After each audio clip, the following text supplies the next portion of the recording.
Hello everyone, welcome to my YouTube channel. तो guys, सबसे पहले आप सभी को होलिका दहन पर्व की ढेर सारी शुभकामनाएं और होली की भी एडवांस में शुभकामनाएं। और आज मैं संडे टाइम में एक रियल स्टोरी लेकर के आई हूँ और ये रियल स्टोरी 150 साल पुरानी है और इसमें मालिक का नाम मानिक चंद्र और मालकिन का नाम चंद्रिका देवी रखा है और जिस बालक को गोद लिया था उसका नाम वीरभद्र रखा है। तो गाइस, ये 150 साल पुरानी एकदम सत्य घटना है और बुलंदशहर के एक कस्बे में आज भी ये कहानी सुनाई जाती है।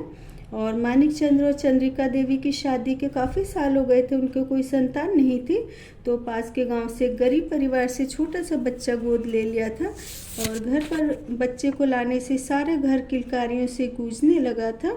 और मानिक चंद्र और चंद्रिका देवी बहुत खुश थे। बच्चे को पाकर उनका सारा टाइम निकल जाता था उसकी परवरिश में। और मानिक चंद्र भी शाम को वीरभद्र को अपने साथ खाना खिलाते थे, फिर कहानी सुनाकर उसको सुलाते थे।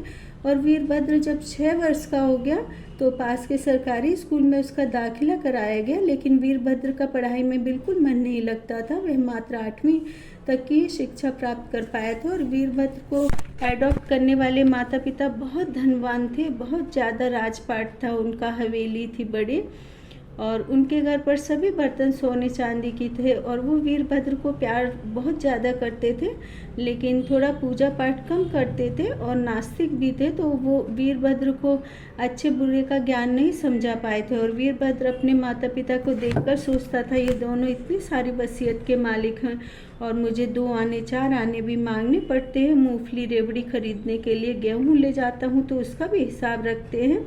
और अपने माता पिता से वह अक्सर नाराज़ रहता था, लेकिन उनको यह आभास नहीं हो पाता था। और इस तरह वीरभद्र 18 साल का हो गया, उसके लिए लड़की शादी के लिए ढूंढने लगे। तो उसने सोचा भी ये लोग मुझे नीचा दिखाते, शादी के बाद मेरी पत्नी के साथ भी ऐसा ही करेंगे। और एक दिन शाम को वीरभद्र ने माता पिता से कहा, आज मैं आप दोनों के लिए बाजरे की बहुत स्वादिष्ट खिचड़ी बनाऊंगा। और माता पिता बहुत खुश हुए, शायद हमारा बेटा अब सुधर गया है। वीरभद्र ने बाजरे की एकदम टेस्टी वाली खिचड़ी बनाई और माता पिता को खिचड़ी देकर खुद भी खिचड़ी खाकर सो गया। और आस पड़ोस वालों ने देखा कि सुबह के 10 बज गए और अभी तक भी मानिक चंद और चंद्रिका देवी का दरवाज़ा नहीं खुला। सुबह 4 बजे दोनों उठ जाते थे और घर जाकर देखा तो दोनों पति पत्नी बेसुध पड़े थे और पास वाली चारपाई पर वीरभद्र भी सो रहा था अचेत अवस्था में। और पड़ोसियों ने पास के गांव से वैद्य जी को बुलाया और वैद्य जी ने दोनों पति पत्नी की नाड़ी देखी तो दोनों की रात में ही मृत्यु हो चुकी थी। और फिर वीरभद्र को उठाया तो वो भी बेहोशी की हालत में था। दरअसल भोजन में कुछ जहरीला पदार्थ खाने की वजह से दोनों पति पत्नी की मृत्यु हो चुकी थी। और वीरभद्र के शरीर में लेस मात्र विष था, तो वैद्य जी की जड़ी बूटियों से सही हो गया। और वीरभद्र के माता पिता की मृत्यु के बाद सभी रिश्तेदार सोचने लगे, इतनी सारी वसीयत यह अकेले कैसे संभाल पाएगा। लेकिन वीरभद्र के रियल के माता पिता आ गए और उनके साथ वह हवेली में रहने लगा। दरअसल वीरभद्र ने ही मानिक चंद और चंद्रिका देवी को खाने में जहर दिया था और उस पर कोई शक ना करे इसलिए अपनी खिचड़ी में लेस मात्र जहर मिला लिया था। और वीरभद्र बहुत खुश था, अब इतनी सारी वसीयत का मैं इकलौता वारिस हूँ। लेकिन कुछ दिन बाद ही उस हवेली के मालिक और मालकिन उसको हर वक्त आंखों के सामने दिखने लगे। और जब भी वह सोता तो सपने में भी उसको उसके मालिक और उसके जो एडॉप्टेड माता पिता थे वो दिखने लगे।